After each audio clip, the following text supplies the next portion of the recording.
പച്ചക്കറികൾ ഉപയോഗിച്ചിട്ടാണ് നമ്മൾ സാമ്പാർ റൈസ് ഉണ്ടാക്കുന്നത്. ഈ സാമ്പാർ റൈസ് ഉണ്ടാക്കാനായിട്ടുള്ള ഇൻഗ്രീഡിയൻസ് ആണ് ഇവിടെ നമ്മൾ പറയുന്നത്. പക്ഷേ ഇൻഗ്രീഡിയൻസ് നമ്മുടെ ഇഷ്ടത്തിനനുസരിച്ച് മാറ്റാം. അതായത് വെജിറ്റബിൾസൊക്കെ കുറേ കൂടുതൽ വേണമെങ്കിൽ നമുക്ക് കൂടുതലിടാം. കുറയ്ക്കാനില്ല, അത് വളരെ കുറഞ്ഞ അളവിൽ മാത്രമേ ഞാനിവിടെ വെച്ചിട്ടുള്ളൂ കാണിക്കാൻ വേണ്ടിയിട്ട്. അതിനുവേണ്ടി നമുക്ക് ക്യാരറ്റ്, ഉരുളൻകിഴങ്ങ്, മുരിങ്ങക്കായ, പച്ചമുളക്, ബീൻസ്, ഒരു തക്കാളി, ഇഞ്ചി, ചുവന്നുള്ളി, വെളുത്തുള്ളി,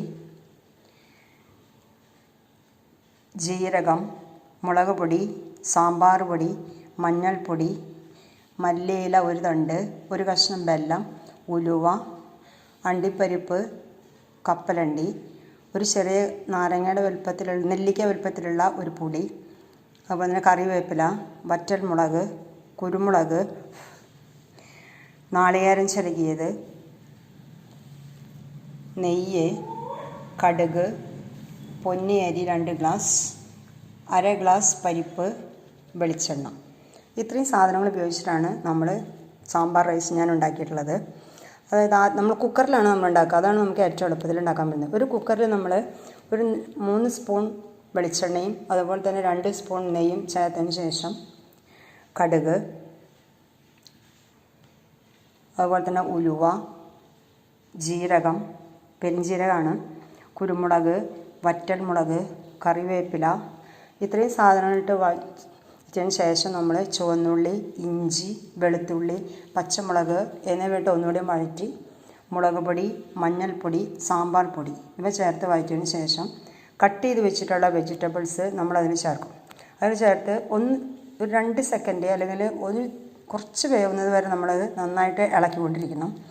അത് ഇളക്കിയതിന് ശേഷം നമ്മൾ അതിലേക്ക് പൊന്നിയരി, കഴുകി മാര വെച്ച പൊന്നിയരി, 2 ഗ്ലാസ് അരിയാണെങ്കിൽ അര ഗ്ലാസ് പരിപ്പ് മതി.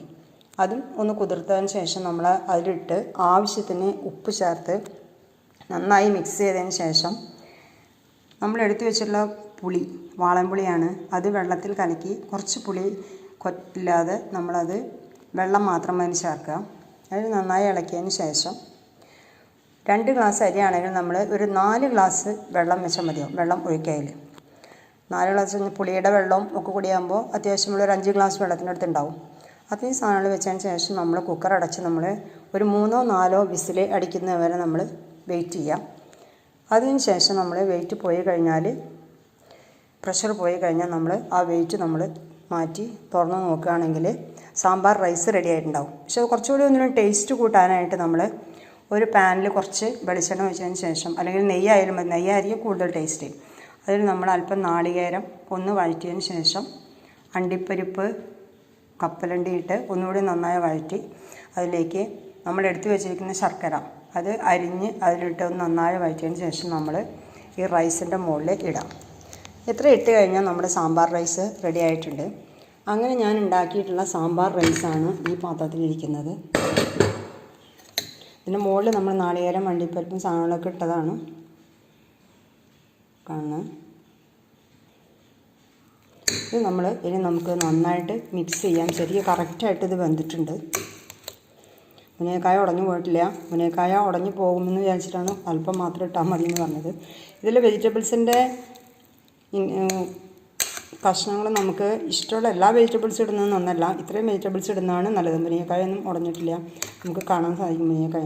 പിന്നെ കുട്ടികൾക്ക് കൊടുക്കുന്നതുകൊണ്ട് പ്രശ്നം ഉണ്ടാവേണ്ടെന്ന് വെച്ചിട്ടാണ് കുറച്ച് എന്ന് പറഞ്ഞത്. ഇഷ്ടമുള്ള ഇൻഗ്രീഡിയൻസ് എല്ലാം നമ്മൾ ചേർത്ത് ഉണ്ടാക്കാം സാമ്പാർ റൈസ്. ഇത് സ്വന്തമായിട്ട് ഉണ്ടാക്കിയതല്ല, ഞാൻ വീഡിയോയിൽ കണ്ടിട്ടുള്ളതാണ്, ഒരു അച്ഛൻ്റെ വീഡിയോയിൽ കണ്ടതാണ്, അത് ഉണ്ടാക്കി നോക്കിയതാണ്. ഓക്കെ, നിങ്ങളും ഇതുപോലെ തന്നെ ഉണ്ടാക്കി നോക്കി ടേസ്റ്റ് ചെയ്യാം. Okay, thank you.